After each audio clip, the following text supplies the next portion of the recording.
sunrise breaks across the ocean. The coffee's brewing and the day is new. I like to sit right here and watch the morning until the sky turns into a field of blue. What I need is a little downtime in the right place, in the right space. It's gonna take me at least a week to clear my mind. Yeah, I'm gonna need a little downtime.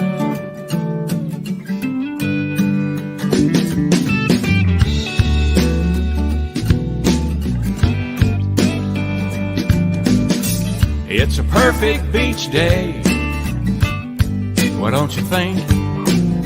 It's a perfect house day too. I'm just glad to be here. Yeah, it's warmer than Nashville. It don't really matter what we do.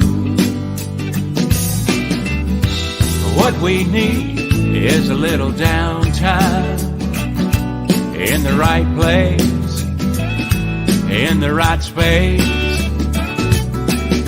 It's gonna take us at least a week to clear our minds. Yeah, we really need a little downtime. A little downtime.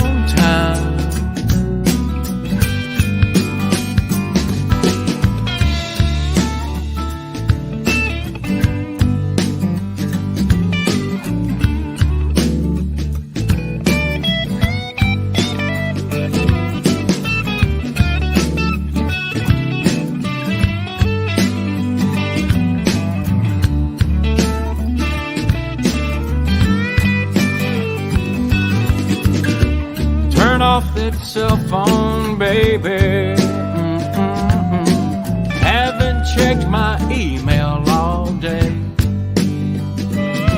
Well, there's a lot of people out there trying to reach us.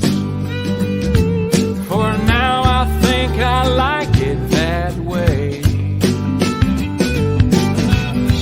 What we need is a little downtime in the right place, in the right space.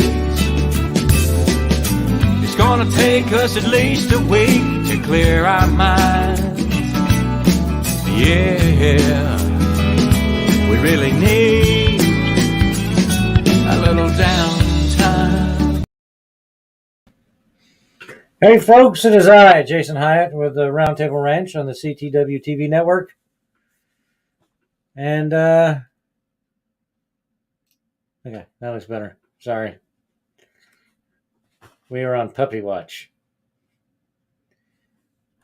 The baby badgers that we are giving away to other veterans are about to be born. She is in her birthing area. So it's been about to be born for like the last 2 days. She's got all the signs and symptoms. She just ain't there yet.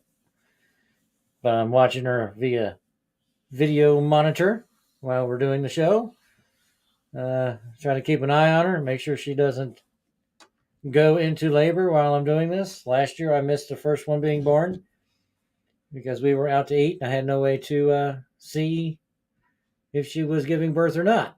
So, but now we have cameras installed just to watch, make sure she's okay, make sure everything's going well.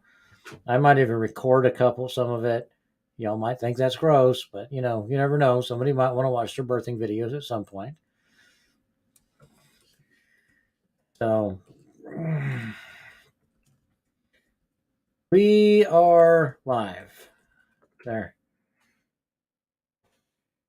Make sure everybody knows. Comment section is that way. I see it over there. So whatever network you guys are watching this on, you can post your comments. We'll get to them. We'll answer them live. Possibly. Sometimes they show up when we go and check the feed later. I don't know. They might have been posted while live, and they showed up afterwards. So yeah, so I'll show you this. Let's see. I don't know how well this is gonna work. Yeah, see, there's the baby. She's on camera in a fully air conditioned area. We just got doing the insulation and the vapor barrier and all that stuff in, and just in time for her to have puppies. We've been busy around here lately, you know. I don't post a lot of stuff on here about my other projects, but we do backyard prep reversity too. So my backyard is a holy mess.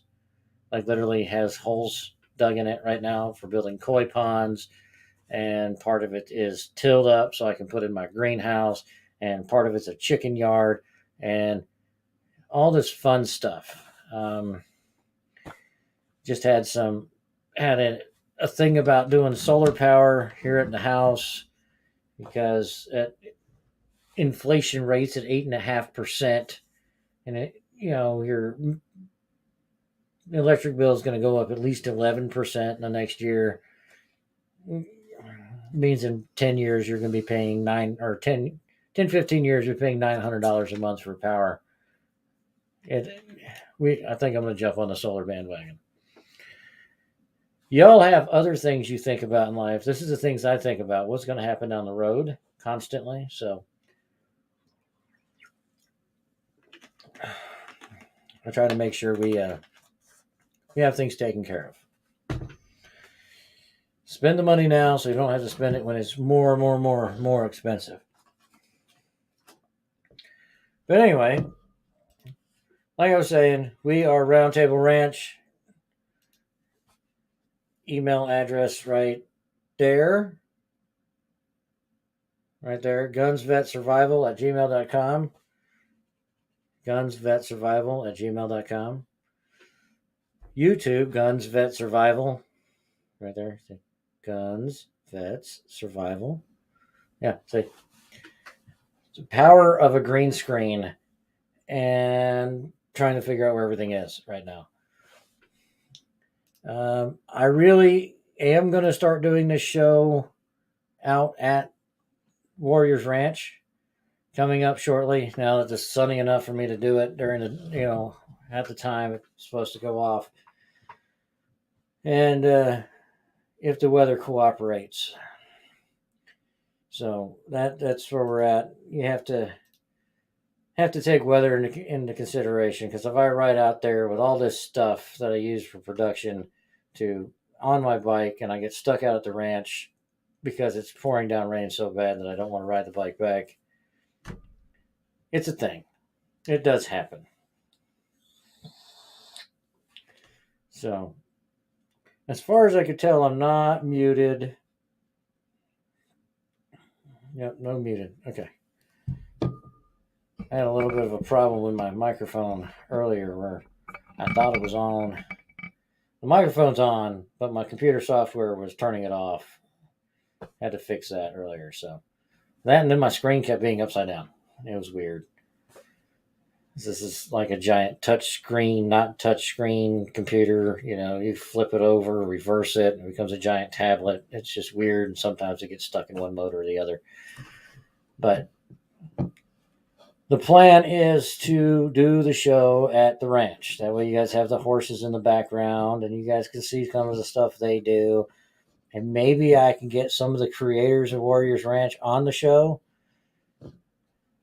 But there's a bit of a conflict of interest with some of that stuff. So we're trying to work around everything. So I think last week we talked a little bit about some VA problems, and we talked about some other issues. And this week, I was hoping my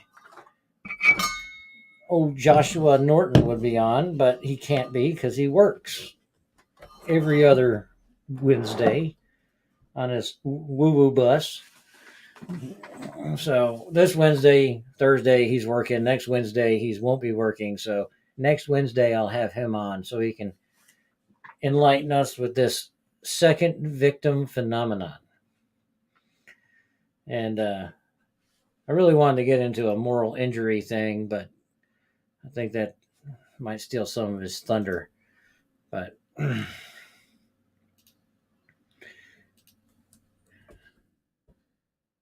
don't know if that, I don't think that goes along with his thing. But anyway, well, at least do this. I got the definition of a moral injury right here. It's a thing, and it's a part of PTSD, and it's a part of traumatic experiences that most of us ever go through, but nobody ever talks about.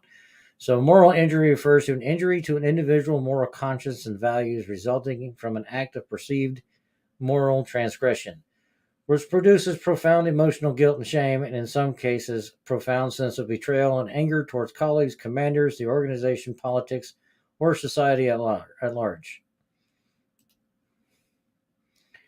So that might be just about every single person that's ever been to combat before. Maybe not all of us, but a lot. It's basically saying if you were forced to do something that you found morally wrong at any given time, it might have been right, but it's still morally wrong to you, then that's what it is. One of these days I might get into some of my stuff, but let's see, disruption in an individual's confidence and expectations about one's own or others' motivation or capacity to behave in a just and ethical manner. That kind of makes it a little bit easier to swallow. Doesn't talk about transgressions. Talks about a just and ethical manner. When I deployed in 2003, I was a naive 21-year-old.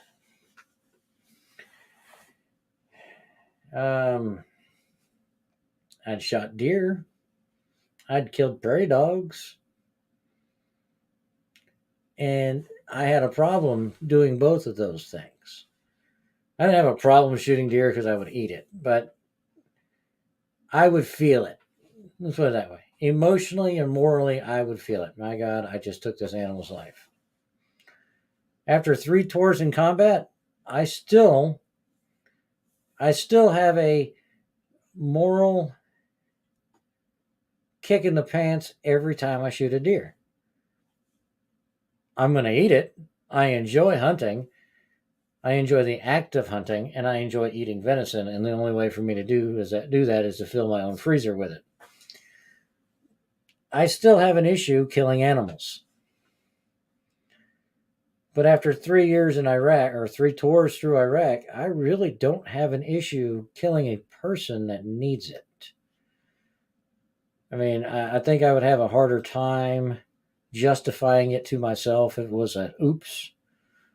I'm not going to say I enjoy killing people, because I don't. But I don't have the same moral objections to it as I used to. Good or bad, that's just the way it is.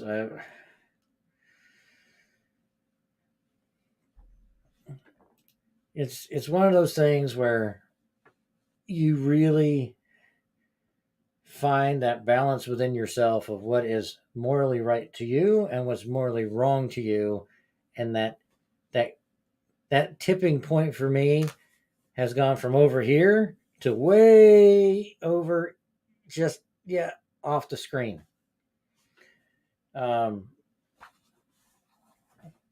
have a hard time when it comes to kids, trying to explain to them or even dealing with them anything. And it's not because I don't like kids. I love kids. I just have a hard time dealing with them. My moral compass is so askew as far as what's right and wrong for adults that sometimes I forget what's right and wrong to talk about in front of children. I have no filter. None. these shows that I do, we try to keep PG, and I try not to get on the topics that will allow me to exercise my vocabulary in a military manner. Basically, so I don't curse every 5 seconds. This is the only show that we have rated up here. And I still try to keep it more PG because of families and spouses and kids. They can come on here and try to understand where their parents are coming from, or their aunts and uncles, whoever they have that's a veteran, law enforcement, or a first responder. So I really try to keep this show more PG as well. But I'll lose it because these are touchy subjects. So we can watch a news story where adults were killed, and it doesn't bother me near as bad as that they say, hey, these kids were killed. That really gets me. And I think that gets most people, but my moral compass is a little messed up. If somebody should be held accountable for their actions for killing their family, or raping somebody, or being a pedophile, I believe that their actions justify being put to death quickly and efficiently, or painfully if that's what the family members of the victim want. And I don't have a problem with it. I really morally don't care. It doesn't faze me. And it is because of the things that we've seen and done in life have moved our moral compass. I still have a very good, strong sense of right and wrong. Don't get me wrong on this. But my right and wrong is different from your right and wrong. What I would say is right in my definition and in my code, in my morals, you might look at me and say, what? That's crazy. There's no way that is right. But like I said, my moral compass is here and yours over here. And let's not forget, I was raised Catholic. And Catholic, a lot of the things that you would be told is wrong, can really mess with your head when you're going into combat. But go from, good Catholic here to more Norse pagan, beliefs over here.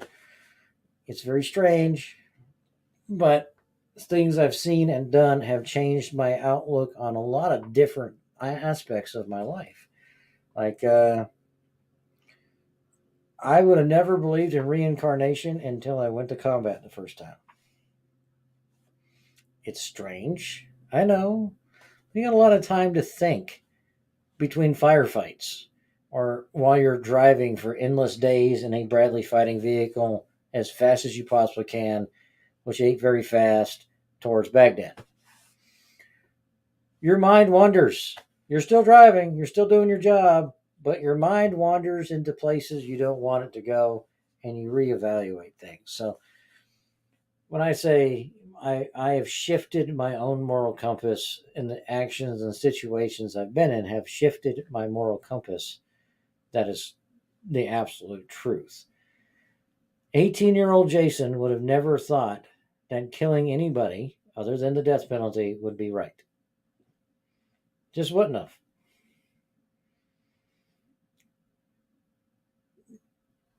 Starting about 22 years old and on, actually it'd be 21 still, and up to now, I have a serious belief that one bullet put in the right place can change the outlook of the future.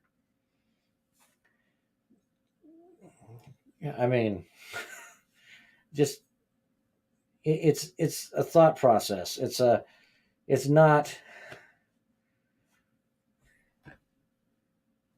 symptom of having your morals all messed up the first time you've ever done anything that you would be morally object to. So, examples of moral injury in war. All right. Using deadly force in combat and causing the harm or death of civilians knowingly, but without alternatives or accidentally. I can tell you that one messes up more people than anything else. Most of us don't have a problem dispatching the enemy. Where we have a problem is if they're not the enemy and they die anyway.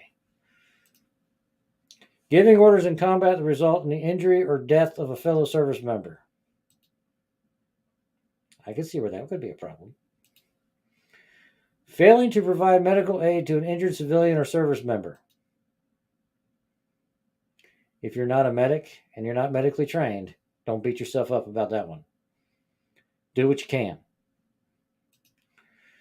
Returning home from deployment, hearing of the executions of cooperating local nationals. Yes. I know there's a lot of guys that just came, they were in Afghanistan when it ended, that horrible pullout. The guys that came back from Iraq, and they allowed the same crap to happen there, for lack of a better word. Our interpreters were our lifelines a lot of times. We became friends with them. And I know this from experience. Other places it might have been different. You might have had other local nationals that you dealt with. But for me, it was always my interpreter. And I know some of them didn't get out. I know some of them are no longer with us. But one is here in the United States with us. And we all signed the petitions. We all did what we could to make sure he can get here and his family could get here. And that was way before the pullout of Iraq. But at least I don't have to deal with that because he became a really good friend. And I thoroughly enjoy being able to talk to him still. So, and again, every time I do a show, my computer does some type of optimize your PC thing. All right. Failing to report knowledge of sexual assault or rape committed against oneself, a fellow service member, or civilians, following orders that were illegal, immoral, or against the rules of engagement or Geneva Convention, a change in belief about the necessity or justification for war during or after one's service. I can honestly say that my belief on the justification of war has not changed. Do I think we went all these places for the right reasons? Yes and no. Do I think we should never go to war again? If it's for the right reason, we should go. Killing terrorists is the right reason to go to war. There's some caveats to that, but that is what you need to drill into your head if you're having problems with anything you did. Killing terrorists is the good thing. So, above and beyond anything else, remember that in your head. Now, am I trying to advocate for going overseas again and fighting the enemy on their soil? No. I don't think there's a good reason for it right now. That's just me. That's my own belief. And I'm allowed to have those. So I wouldn't have any problem going if they sent me. But I think my motivation to want to try to send our treasure over there to fight a war for somebody else, no, I don't think we have any reason for this. If they come here, it's a different story.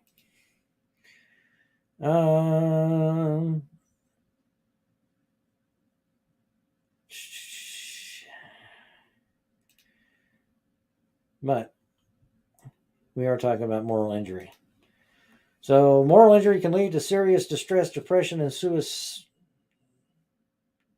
tendencies. They have some weird word written, and I've never seen it before. It's suicidality. Suicidality? Okay. And so you know, this is from the moralinjuryproject.syr.edu. So anybody else wants to check this out. Matter of fact, I think what I'll do, I'll copy that and paste it. Paste it right there. So everybody can go and check it out. So moral injury is not one of those things that goes away as easily as some other things. The thought that you have destroyed your morals. All right. Moral injury can take the life of those suffering from it, both metaphorically and literally. Moral injury debilitates people, preventing them from living full and healthy lives. The effects of moral injury go beyond the individual and can destroy one's capacity to trust others, impinging on the family system and larger community. Moral injury must be brought forward into the community for a shared process of healing.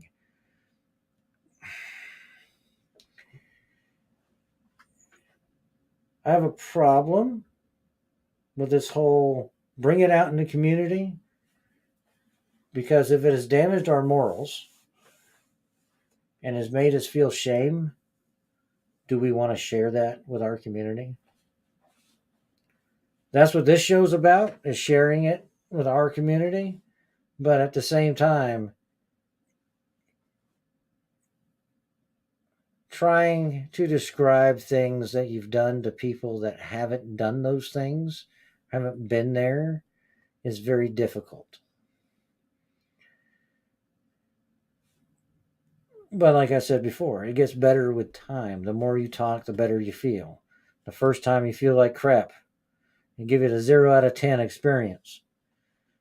But by the time you've talked the 10th time, you're giving it a 5 out of 10. By the time you talk the 20th time, you're giving it a 7 out of 10. And that might be the best you can hope for. But a 7 out of 10 is a lot better than a 0 out of 10. When you're talking about the feeling you get from being able to talk about it.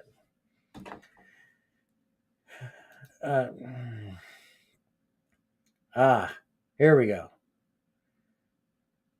Moral injury is damage done to the soul of the individual.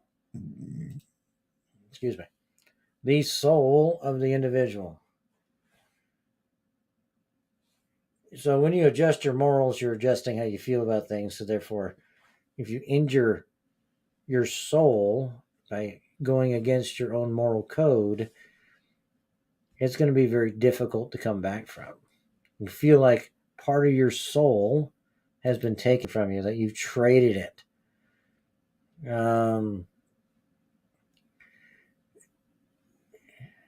That you've left part of it somewhere else.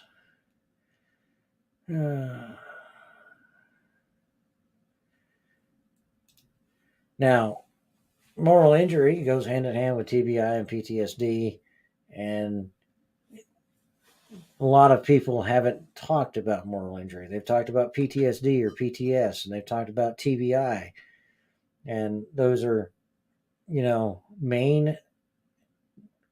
main injuries people know about and think about when they talk about returning combat veterans. What people didn't consider is the reasons some of those symptoms we have exist. Your moral injury is one of those reasons why we have so many problems. It only gets better if you take control of it. It's not going to get better with medication. It's not going to get better with, group therapy sessions if you don't open up and talk about the things you need to talk about. It doesn't get better by being condemned by members of a church. It just doesn't. It gets worse. So things you can do to help yourself if you're dealing with a moral injury on top of your PTSD or with your TBI or all three of them at the same time is talk. You come on the show or you type out to the side. We can keep everything anonymous if you want. You can send it to my email address, which is right there on the screen, gunsvetsurvival@gmail.com. And we can try to help you through it or get you to somebody that you can talk to get through it. Excuse me.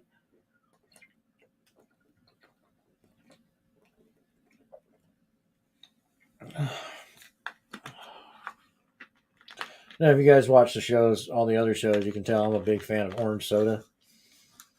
One brand in particular, but I can't say what it is. It's been around forever. It starts with a C, it ends with an H. So, but this is not one of those. This is a different brand. It's not as enjoyable. It doesn't have the kick. It's a little more sweet. But I can do a whole show on orange soda. It's very strange.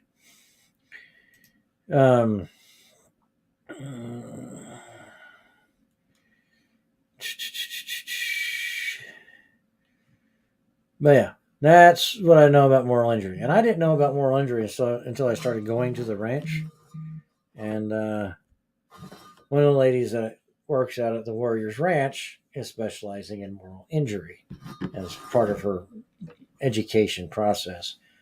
And I'd never been told that. I've never been explained what a moral injury is, though I do understand what it is now. But thinking of it in the terms that I do as of now, for me it was always, oh, you have PTSD. Well, duh, I know I have PTSD. You have a TBI. Well, duh, I know I have a TBI. My brain's filled 14 millimeters. They drilled a hole in my skull. I know I have a TBI. So what's this moral injury thing? So when you have somebody look at you and say, well, the basis of a moral injury is when you do something that is egregiously against your moral values or your moral code, whether it was right or wrong, and you can't get over that or can't work your way through that to make it an acceptable act in any way, it becomes what is known as a moral injury. And it's just a kicker on top of your PTSD, or it can exist by itself. For me, it's a kicker on top of my PTSD, which is a kicker on top of my TBI. It's like a stacked resume here. But it is what it is.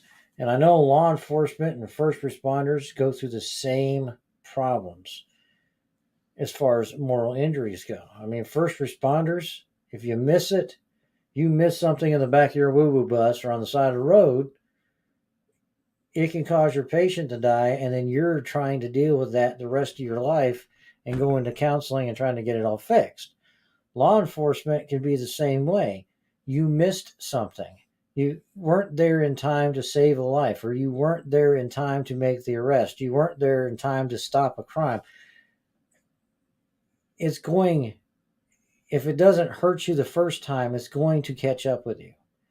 And then you're going to be dealing with these same issues of beating yourself up daily for something you could not control but happened anyway, or something you did that was justifiably right but morally wrong to you.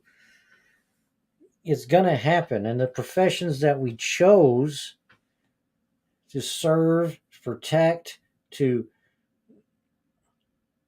defend the American people, to save the lives of the American people, we have the propensity to have to do violence in their stead. We have the need, the want, and the ability to save their lives. It is ingrained in us. It's not, oh, that seems fun, let's go do that.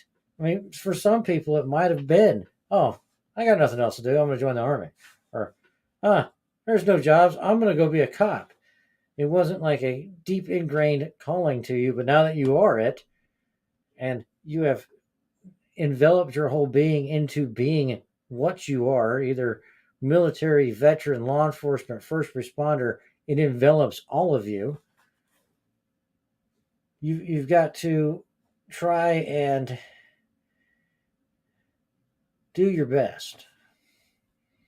And in doing your best to do the job that you have, sometimes there's a situation in which you have to do something that's against your morals, though it is technically the right thing to do. And it's going to eat at you. And I know law enforcement, if you're involved in a shooting, you have to go to counseling. First responders, as far as I've been reading, If you lose a patient, you go to counseling. Veterans, they'll ask you on a scale of 1 to 10, how are you feeling today? And you're always going to say, I'm good. Throughout your entire military career, I'm good. Because there's a stigma to going to mental health. There's a stigma to talking to a counselor. There's a stigma and a misunderstanding that is going to ruin your career if you seek help. It's not. Get help before they make you get help. If they make you get help, then it can ruin your career. If you volunteer and try to get help, it will not destroy your career. I'm not crazy. 3 days in a psych ward probably give you the best 3 days of sleep you'll ever have in your life. If you're active duty. Or you're a good active duty NCO. I never did it, but I considered it after talking to some of my Joes that ended up in the psych ward. 3 days, best sleep of their lives. It happens.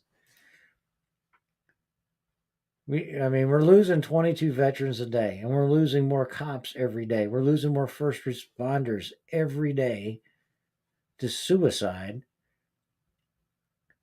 because they don't believe they have the support system they need. And all they have to do is ask for help. But in asking for help, they're putting their jobs on the line. So they think. And that is where the problem lies. Veterans don't want to ask for help because to ask for help means we have to go through the VA, and the VA just wants to kill us all anyway.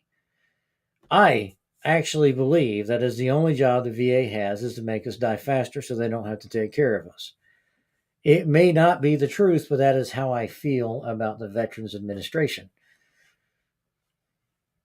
And I'm sure they do great work for other people. I just haven't ran into those great works yet. We have that. Law enforcement and first responders do not have that. At least, albeit a socialized medicine center, we at least have medical if we're a disabled veteran. We at least have that provided for us. Law enforcement and first responders, they may have that through their jobs, but they may want to use an outside resource that they're going to have to pay for out of pocket so it doesn't hurt their jobs. And it sucks because I don't think mental illness or seeking help. What is shiny in my beard? Anybody else seeing that? Something shiny. Maybe it's just a glare. I'm sorry. It's weird. I keep moving my head and thinking there's some glitter or something in my beard. Wife's a teacher. Stranger things have happened. But anyway, the stigma behind mental health is what's causing all the problems. The stigma behind, I can't open my mouth and tell anybody what's going on because I'll lose my job, is exactly why we have the problems we have today. I meant to look this up earlier.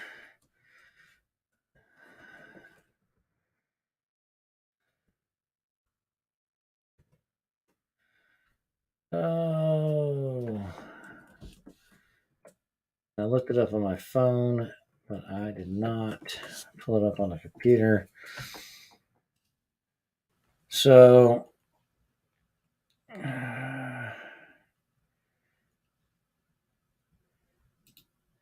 I don't care about the data. That wasn't it.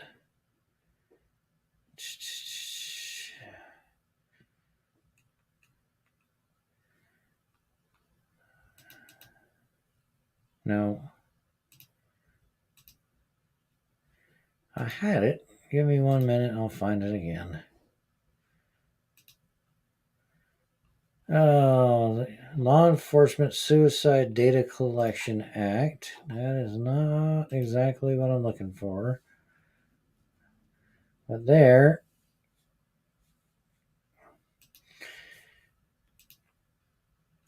All right, so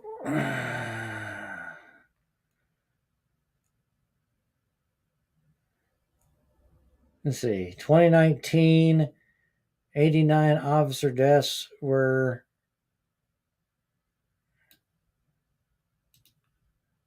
in the line of duty, but 239 officer suicides in 2019.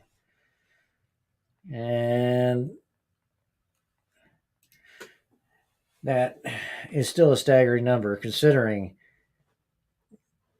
there's less cops than there are veterans. So we lose 22 veterans every day. And then if you look at the numbers, you're losing at least one cop every day. Almost one cop a day for suicide.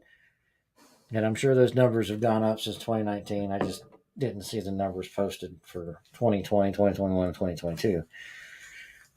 But and I'm sure first responders, being firefighters and law and EMS and all them, I'm sure they have their own numbers. So I'm gonna guess we're probably right around, 2 or 3 of those a day as well. We're losing our means to protect ourselves and means to take care of our communities at a staggering rate. And a lot of it is because of the stigma behind getting help, ruining your career, not wanting to be judged by your peers because you are having a problem with something where they might have not had a problem with something, which is a lie. Most of them, if you're having a problem with something, they're going to have a problem with something too. It just may not have hit them yet.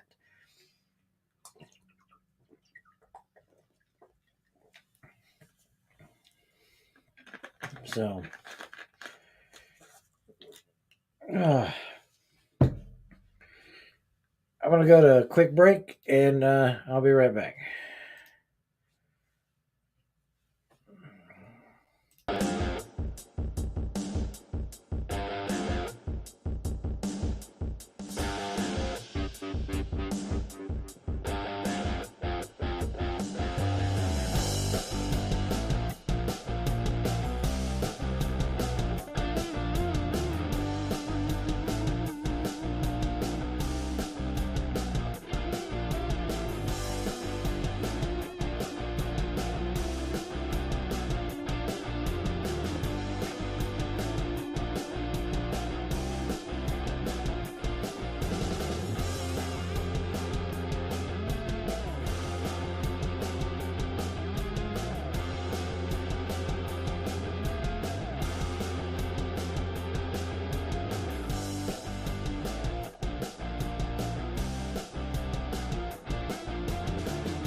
Gotta turn off some music. Sorry. Boom. All right. There we go. Sorry. I hear the word strange yup noise, so I wanted to check the camera for the puppies. She's not having them yet. She's being greedy and keeping all of them to herself. But now, I know we were a pretty deep subject and I'm beating around the bush. No, I'm not going to get into what I did to cause myself a moral injury. There was more things. More than just one. There's just one thing I've always had a hard time swallowing. I've gotten to a good place with it, except for 1 or 2 times a year where it comes up and bites me in the butt. But it is what it is. It is not something that I wish to bring out into the open as far as all of this. Not yet. Maybe one day I'll get there. But right now I'm not there. So, and my lovely wife just got home. So, now let's get into some things here. Now, I told you about the puppies. They're about to be born. But let me give you some insights on how you can request one of these dogs. If you are a veteran, disabled law enforcement, or first responder, as fire, EMS, 911 call center, and you are in the need of a service dog, a companion dog, or an ESA. I really don't do ESA, but if that's what you're going to use it for, that's what you're going to use for it. Free of charge for the dog. Email us here. So we breed a 50% German Shepherd, he's 50% German Shepherd, 50% Dutch Shepherd to a full-blood Dutch Shepherd pup or female. This gives us 1/4 GSD, 3/4 Dutch Shepherd. But the reason why we do that is we get all of the benefits of a Dutch Shepherd. The lower inclination for injuries and disease, the better health, the smaller stature for most of them. Some of them come out bigger for some reason. The high intensity to want to learn. The great bond that the handler and the dog can have together. We breed for that. And then we give away half the litter to veterans, law enforcement, first responders. We give away half the litter. The other half we sell to pay for the first half. We make absolutely no money on any of this. It's just the way it is. And all the money that I sell the puppies for instantly get turned into getting ready for the next litter or paying for the bills for the litter we just had. Because it's not cheap. But if you would like to talk to us about getting one of these animals for yourself or maybe a family member you think really needs one, email that one. gunsvetsurvival@gmail.com. We'll talk back and forth. Last year, I endeavored to hand deliver every dog. And we almost did. The one that's in California went from their mother to them instead of me going all the way to California. And the one in Washington State, we broke down on the way there in Sheridan, Wyoming, and he drove from Washington State to Sheridan, Wyoming to pick it up.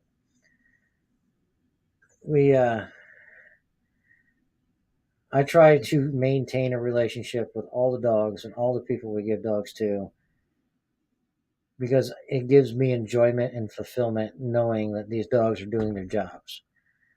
And it is something that we would love to be able to provide for more people. But I'm only going to produce 1 litter a year out of my female, and I'm only going to do this 4 times. So this is the second time. We're going to have 2 more after this with this pairing. As of right now, only 1 dog is spoken for. We're expecting between 9 and 12. So that gives you an idea. It's easier to do this once dogs are born, but I'm trying to reach out to everybody before they're born saying, hey, this is what we're doing. This is what we have available, and have you email me. But all right. That's going to be it for today's show. I love you guys all. Tune in next week. We will finally get to that second victim phenomenon with Josh Norton. And you guys have a good and wonderful weekend.